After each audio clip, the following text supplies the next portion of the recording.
Hello student, देखिए chemical reaction शुरू है हमारी अमाइंस की। और लास्ट लेक्चर में हमने one of the important reaction देखी, कौन सी थी वो? Carbylamine, right. तो कार्बिलामाइन हमने फिनिश कर दी है। आज जो देखने वाले वो अगेन इम्पोर्टेंट रिएक्शन है। इम्पोर्टेंट क्यों है? Because it's a name reaction, right. Name reaction जहां पे भी आएगी उसका इंपॉर्टेंस और ज्यादा बढ़ जाएगा, राइट। क्या नाम है उसका? Hinsberg test. अब देखिए आइदर नाम से this test is known as Hinsberg test या फिर reaction of amines with aryl sulphonyl chloride. ठीक है, एक तो ऐसा भी पूछ सकते हैं, reaction of amines with aryl sulphonyl chloride, या फिर Hinsberg test. Write note on Hinsberg test, या फिर इसके अकॉर्डिंगली नीट में भी क्या क्वेश्चन आते हैं वो भी हम अभी डिस्कस कर लेंगे, ओके, साइमल्टेनियसली। तो देखिए बेसिक जो है इसमें कुछ पॉइंट्स जरूरी है हमें समझना। तो वो क्या क्या है? सबसे पहला पॉइंट तो क्या है? हिंसबर्ग टेस्ट जो है it is used to distinguish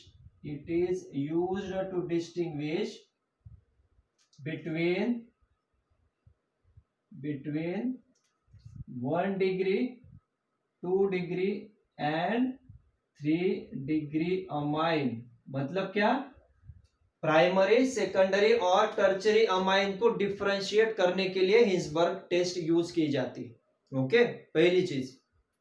दूसरा, इसमें क्या रहेगा? हिंसबर्ग टेस्ट मतलब ये जो है अरिल सल्फोनियम क्लोराइड। अब ये होता क्या है बेसिकली? तो देखिए C6H5, उसके बाद सल्फर, फिर 2 ऑक्सीजन और उसके बाद Cl, ओके।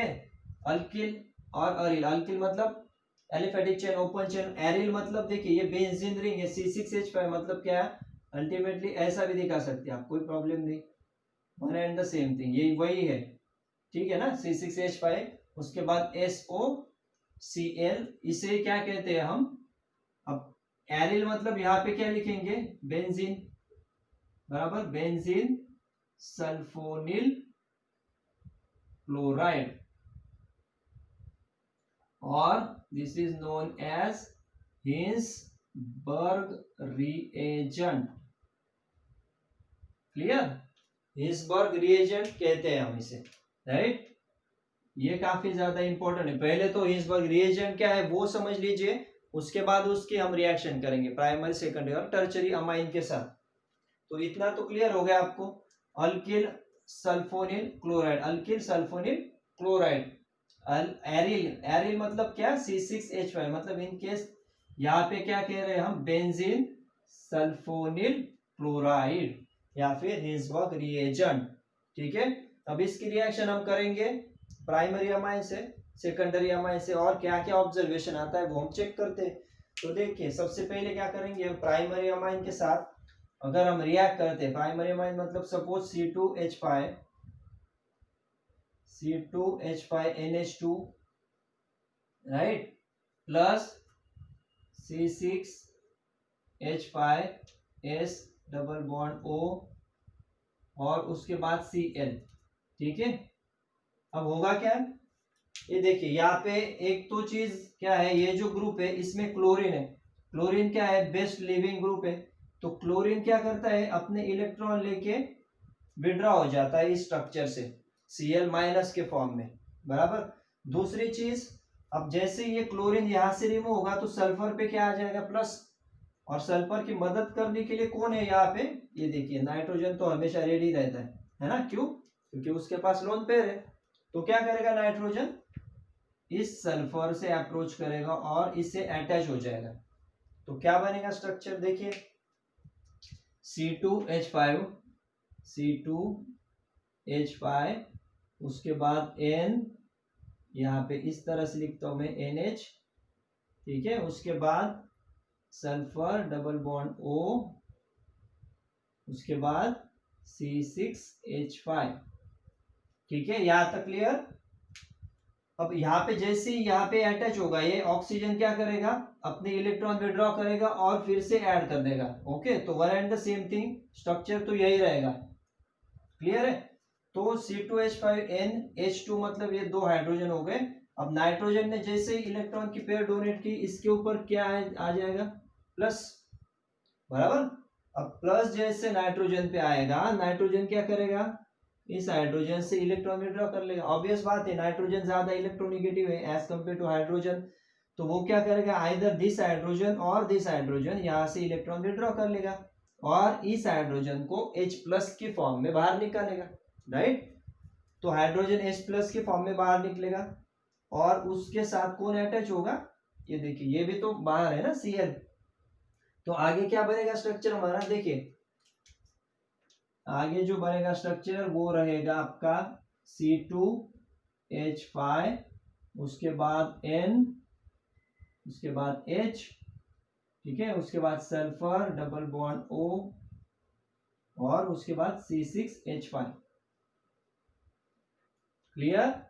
अब हाइड्रोजन भी रिमूव हो गया और नाइट्रोजन का जो प्लस चार्ज है वो हाइड्रोजन के रिमूवल की वजह से ये अभी न्यूट्रल हो गया एज सच।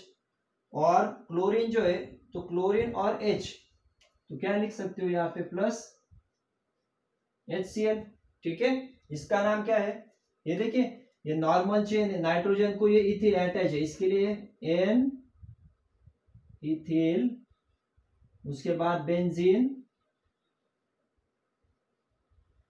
सल्फोनामाइड, है ना। काफी शॉर्ट एंड स्वीट नहीं है, ठीक है, थोड़ा बड़ा है, लेकिन समझने वाली चीज क्या है इसमें, सिर्फ ये इथिल मतलब नॉर्मल चेन नाइट्रोजन, ये तो नॉमेनक्लेचर में देखा है ऑलरेडी, दूसरे लेक्चर में है ना, दूसरा तीसरा लेक्चर। तो इथिल यहाँ पे मतलब N इथिल, ठीक है, नाइट्रोजन से अटैच है, इसके लिए एक इथिल। उसके बाद ये C6H5 बेंजीन, ये बेंजीन लिख दिया। उसके बाद ये सल्फोनामाइड, RCONH2 है ना, अमाइड ग्रुप जो रहता है, तो ये सल्फोनामाइड, ठीक है, यहां तक तो आ गए। अब आगे क्या होगा, देखिए, ये जो नाइट्रोजन है यहाँ, इसको जो हाइड्रोजन अटैच है, ये दिस वन, तो ये क्या है, ये एसिडिक हाइड्रोजन है, मतलब ये इसको जब हम बेस के साथ रिएक्ट करेंगे, मतलब जब इसको हम बेस में ऐड करेंगे, ठीक है, इसको जब बेस में, बेस मतलब कौन सा, NaOH, NaOH। अब NaOH में क्या रहता है, Na प्लस और OH माइनस, तो क्या होगा, ये हाइड्रोजन जो है ये रिमूव हो जाएगा, किसके साथ, OH के साथ। क्यों, क्योंकि ये एसिडिक हाइड्रोजन है, ठीक है ना, this is acidic H, acidic H है, मतलब ये हाइड्रोजन इजीली लूज हो सकता है यहाँ से, और वो H प्लस के फॉर्म में, क्योंकि यहाँ पे देखिए नाइट्रोजन इलेक्ट्रोनेगेटिव है, ये इलेक्ट्रॉन विड्रॉ करेगा और H प्लस के फॉर्म में इसको बाहर निकालेगा, तो ये H प्लस। और ऑब्वियस बात, जब बेस अगर यूज कर रहे हैं हम, बेसिक सॉल्यूशन, तो बेसिक में से क्या मिलता है हमें, OH माइनस, तो OH और H प्लस H2 के फॉर्म में बाहर निकलेगा और Na प्लस इस स्ट्रक्चर के साथ अटैच हो जाएगा, बराबर। तो क्या बनेगा स्ट्रक्चर, बस कुछ डिफरेंस नहीं, C2H5N, यहाँ पे H निकल जाएगा, तो देखिए क्या होगा, C2H5, उसके बाद N, उसके बाद सल्फर, ठीक है, और ये C6H5, और इसने क्या किया, इलेक्ट्रॉन विड्रॉ किए, ये H प्लस के फॉर्म में, इसके लिए इस पे आएगा माइनस, और ये माइनस, तो यहाँ पे कौन आएगा, अप्रोच कौन करेगा इसे, सोडियम, Na प्लस, ठीक है। तो ये क्या होगा, ये सोल्यूबल सॉल्ट तैयार होगा, यहाँ पे सोल्यूबल सॉल्ट, किसमें सोल्यूबल है वो, बेसिक सॉल्यूशन में, NaOH जब आप ऐड कर रहे हो तो उसमें सोल्यूबल है। मतलब समझने वाली चीज अब इसमें क्या है, देखिए हमने क्या किया, इथिल अमाइन लिया 1 डिग्री, ठीक है, उसको हमने हिल्सबर्ग रिएजेंट के साथ रिएक्ट किया, इसका नाम तो ऑलरेडी अभी यही है, बेंजीन सल्फोनिल क्लोराइड। और क्या हुआ, नाइट्रोजन की लोन फिर सल्फर पे अटैच हो जाएगी, क्लोरीन रिमूव हो रहा है, तो ये स्ट्रक्चर बनेगा C2H5NHSO6H5, फिर नाइट्रोजन पे प्लस है तो हाइड्रोजन से इलेक्ट्रॉन विड्रॉ करेगा और H प्लस और Cl माइनस, ठीक है, तो इस फॉर्मेट में वो बाहर निकलेंगे। ये देखिए नाइट्रोजन ने इलेक्ट्रॉन विड्रॉ यहाँ पे कर लिए, तो NH और ये जो H यहाँ से रिमूव हुआ था वो इस क्लोरीन के साथ अटैच हो गया, मतलब प्लस HCl, ठीक है, यहाँ तक क्लियर। उसके बाद एन इथिल बेंजीन सल्फोनामाइड, ये तो इसका नाम हो गया। और सोल्यूबल सॉल्ट आपका जब NaOH के साथ ऐड करोगे तो ये क्यों सोल्यूबल हो रहा है, बेसिकली क्योंकि इसके पास हाइड्रोजन है, एसिडिक हाइड्रोजन, जो ये इजीली डोनेट कर सकता है। क्लियर। अब ये किसके केस में हो रहा है, सिर्फ 1 डिग्री के केस में। अब अगर 2 डिग्री हम यूज करते हैं तो 2 डिग्री में क्या डिफरेंस आएगा वो मैं आपको बताता हूँ। ठीक है, 2 डिग्री में क्या आएगा, अच्छा इसका स्क्रीनशॉट ले लो, फिर 2 डिग्री का भी ऑब्जर्वेशन बताता हूँ। अब इसमें देखिए यहाँ पे क्या है, दो हाइड्रोजन है ना। अब 2 डिग्री में क्या डिफरेंस है वो हम चेक करेंगे। ओके, फिलहाल एक तो पॉज करके लिख लो या फिर स्क्रीनशॉट ले लो। अब ये हो गया 1 डिग्री का, हमने देख लिया। अब 2 डिग्री में क्या होगा वो भी चेक करते हैं। अगर हम कह रहे हैं कि ये हिंसबर्ग टेस्ट डिस्टिंग्विशिंग है तो 2 डिग्री में कुछ अलग ही ऑब्जर्वेशन होगा, तभी तो डिस्टिंग्विश कर सकते हैं ना, 1 डिग्री को 2 डिग्री से और 2 डिग्री को 3 डिग्री से। तो 2 डिग्री में क्या होगा, देखिए अगर 2 डिग्री हम सेकेंडरी अमाइन यूज करते हैं, फॉर एग्जांपल C2H5, उसके बाद NH और ये C2H5, ठीक है, ये क्या हो गया, डाइथिलामाइन, डाइथिलामाइन प्लस C6H5, उसके बाद सल्फर, हिंसबर्ग रिएजेंट, ठीक है, Cl, क्या होगा यहाँ पे क्या है, लोन पेयर, ये फिर से सेम, उसके बाद नाइट्रोजन यहाँ पे अप्रोच करेगा, क्लोरीन रिमूव हो जाएगा, तो क्या बनेगा स्ट्रक्चर C2H5, उसके बाद नाइट्रोजन यहाँ पे ये C2H5, ठीक है, उसके बाद एक हाइड्रोजन, ठीक है, उसके बाद सल्फर, फिर ये डबल बॉन्ड और यहाँ पे C6H5, ठीक है, यहां तक तो क्लियर। अब जैसे नाइट्रोजन ने लोन पे डोनेट की तो नाइट्रोजन पे क्या आ गया, प्लस, बराबर। अब नाइट्रोजन पे जैसे प्लस आएगा, नाइट्रोजन क्या करेगा, इस हाइड्रोजन से इलेक्ट्रॉन क्या कर लेगा, विड्रॉ कर लेगा, बराबर, और इसको H प्लस के फॉर्म में बाहर निकालेगा। सेम हो रहा है जैसा 1 डिग्री में किया था, बस चेंज क्या होगा अब वो ऑब्जर्व कीजिए। अब आगे क्या होगा, यहां से आगे स्ट्रक्चर आपका ये देखिए C2H5, उसके बाद N, फिर C2H5, ठीक है, उसके बाद सल्फर डबल बॉन्ड O, उसके बाद C6H5, ठीक है, और प्लस HCl, चलो यहां पे लिखता हूं प्लस HCl, ठीक है, नाइट्रोजन ने इलेक्ट्रॉन विड्रॉ कर लिया और ये H प्लस और ये Cl माइनस प्लस HCl। अब इसका नाम क्या होगा, पहला क्या देखा था हमने, N इथिल बेंजीन सल्फोनामाइड, इसके केस में क्या होगा, 2 इथिल है, इसके लिए N, N, उसके बाद डाई इथिल बेंजीन, ठीक है, सल्फोनामाइड, ठीक है, सेम ही है, जैसा लास्ट लिखा है हमने वैसे ही लिखा है, बस यहाँ पे वहां पे N इथिल था, यहाँ पे 2 बार N डाई इथिल है, बाकी जो सेम है, सफिक्स जो है बेंजीन सल्फोनामाइड वो तो सेम है। तो अब देखिए आगे क्या होगा, यहाँ तक तो सेम हुआ जैसे 1 डिग्री में हुआ, लेकिन आगे अगर इसको हम NaOH के साथ रिएक्ट करते हैं तो क्या ये रिएक्ट होगा,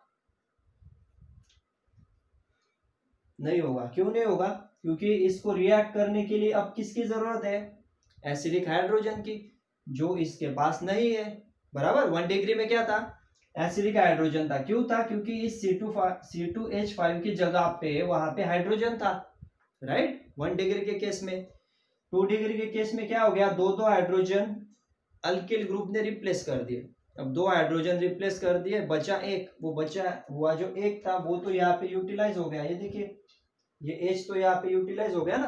अब दूसरा H तो है ही नहीं, मतलब क्या यहाँ पे NaOH में वो सोल्यूबल होंगे, 2 डिग्री नहीं होंगे, मतलब क्या, 2 degree amine insoluble in alkali due to absence of acidic H, acidic hydrogen. तो क्लियर यहां तक दोनों का डिफरेंस। 1 डिग्री में हाइड्रोजन था, यहाँ पे अब 2 डिग्री में हाइड्रोजन नहीं है, क्योंकि हाइड्रोजन किसने रिप्लेस कर दिया? अल्किल ग्रुप ने, राइट। तो आगे तो रिएक्शन होगी नहीं, proceed, reaction will not proceed further जब NaOH को रिएक्ट करेंगे, राइट। अब ये हो गया 2 डिग्री। अब 3 डिग्री का अगर आप एग्जांपल लेते हो, 3 डिग्री मतलब क्या? देखिए ये हो गया दूसरा। 3 डिग्री अगर देखिए C2H5, उसके बाद N, फिर C2H5 और C2H5, यहाँ पे लोन पेयर होगी, प्लस C6H5, उसके बाद सल्फर और क्लोरीन। अब ये देखिए ये क्या है? ये ट्राइथिल अमाइन है, ट्राइथिल अमाइन। ये आपका हो गया हिंसबर्ग, ठीक है, हिंसबर्ग रिएजेंट। अब देखिए इसके केस में क्या है, यहाँ पे तो स्टार्टिंग में ही हाइड्रोजन नहीं है, सेकेंडरी के केस में तो भी एटलीस्ट 1 हाइड्रोजन था, जो नाइट्रोजन विड्रॉ करके अपना प्लस चार्ज न्यूट्रल कर रहा था। लेकिन इसके केस में क्या है, देखिए सपोज रिएक्शन होती भी है टर्शियरी के केस में, तो होगा क्या? देखिए आपको बना के दिखाता हूँ। C2H5, उसके बाद N, फिर यहाँ पे C2H5, यहाँ पे C2H5, ठीक है, उसके बाद सल्फर, फिर डबल बॉन्ड, और यहाँ पे C6H5। अब देखिए यहाँ पे क्या हो रहा है, जैसे इसने लोन पे डोनेट की, यहाँ पे क्या आ जाएगा? प्लस। अब नाइट्रोजन पे अगर प्लस आ गया तो इसको हाइड्रोजन तो चाहिए, हाइड्रोजन तो नहीं है, यहाँ पे तीनों क्या है? अल्किल ग्रुप है। तो क्या करेगा? ये जो बॉन्ड है नाइट्रोजन सल्फर, इससे विड्रॉ करेगा, और अगर इससे विड्रॉ करता है तो क्या होगा? अल्टीमेटली फिर से कहाँ पे पहुंच जाएंगे हम? यहाँ पे, बराबर। मतलब फिर से हम रिएक्टेंट पे आ रहे हो, समझ रहे हो आपको क्या कह रहा हूं मैं? हिंसबर्ग टेस्ट टर्शियरी के केस में क्या हो रहा है, ये तो हमारा क्या हो गया? ये टर्शियरी अमाइन हो गया। तो टर्शियरी अमाइन में instead of forward reaction is going into backward direction, मतलब हमें फिर से क्या मिल रहा है? 2 डिग्री अमाइन। क्यों? क्योंकि नाइट्रोजन के पास प्लस है और हाइड्रोजन तो नहीं है इसको स्टेबल होने के लिए, इसके लिए ये फिर से ये बॉन्ड ब्रेक करेगा और एज सच फॉर्म में रिटर्न हो जाएगा। मतलब क्या है, जब टर्शियरी अमाइन लोगे तो रिएक्शन तो होगी ही नहीं। तो इससे क्या चीज हमें समझ में आती है कि 1 डिग्री के अगर एग्जांपल लेते हो आप, देखिए यहाँ पे मैं आपको शॉर्ट में लिख के बताता हूँ आपको नीट में कैसे क्वेश्चन आएगा। अगर 1 डिग्री अमाइन लेते हो आप, बराबर, plus Hinsberg reagent, okay, Hinsberg reagent अगर आप लेते हो तो रिएक्शन होगी, बराबर, रिएक्शन होगी इसके साथ ही साथ इसको जब आप फिर से NaOH के साथ रिएक्ट करते हो तो भी रिएक्शन होगी, ठीक है, और आपको यहाँ पे प्रोडक्ट मिलेगा। क्लियर? ये 1 डिग्री के केस में। 2 डिग्री को जब आप रिएक्ट करते हो हिंसबर्ग रिएजेंट के साथ, यहाँ पे तो रिएक्शन होगी, ओके, लेकिन जब आप NaOH के साथ रिएक्ट करोगे उस केस में no reaction due to absence of acidic hydrogen. और टर्शियरी अमाइन के केस में, tertiary amine plus Hinsberg reagent अगर आप लेते हो तो there will be no reaction. Clear है? मतलब ये 2 स्टेप में हो रहा है। 1 डिग्री के केस में NaOH के साथ भी रिएक्ट होगा और हिंसबर्ग रिएजेंट के साथ। सेकेंडरी अमाइन सिर्फ हिंसबर्ग रिएजेंट के साथ रिएक्ट होगा, आगे रिएक्ट नहीं हो सकता due to absence of acidic H। Tertiary amine के केस में तो रिएक्ट ही नहीं होगा क्योंकि हाइड्रोजन ही नहीं है नाइट्रोजन के पास, तो कहां से रिएक्ट होगा? क्लियर है यहां तक? तो आपको नीट में भी काफी क्वेश्चन कैसे पूछ सकते हैं कि the amine which reacts with Hinsberg reagent as well as NaOH is 1 degree amine, ठीक है। The amine which react with Hinsberg reagent but do not react with alkali या फिर NaOH इज 2 डिग्री अमाइन, और the amine which do not react with Hinsberg reagent as well as NaOH या फिर alkali is 3 degree amine. Clear? 2 degree का भी बता दिया मैंने आपको, 3 डिग्री में भी क्या हो सकता है चांसेस। वैसे तो यहाँ पे कुछ लिखने की भी जरूरत नहीं, स्ट्रेट में नो रिएक्शन आएगी। और बोर्ड पॉइंट ऑफ व्यू तो काफी बार क्वेश्चन पूछा जाएगा, कैसे differentiate 1 degree 2 degree and 3 degree amine using Hinsberg reagent, okay. या फिर right note for differentiation between 1 degree 2 degree and 3 degree amine. उस केस में आपको हिंसबर्ग रिएजेंट यूज करके 1 2 और 3 डिग्री की रिएक्शन दिखानी। क्लियर? आई होप अच्छे से आपको समझ में आ गया होगा। बस दिखने में काफी बड़े हैं ये रिएजेंट्स, रिएक्शन तो काफी इजी है, ठीक है ना। स्ट्रक्चर्स बस बड़े, बेसिक स्ट्रक्चर समझ लीजिए और क्या किससे अटैच हो रहा है वो अगर क्लियर हो गया आपको तो इजीली आप लिख सकते हो, ठीक है। स्क्रीनशॉट ले लिया। चलो इसके साथ हिंसबर्ग टेस्ट भी खत्म हो गई।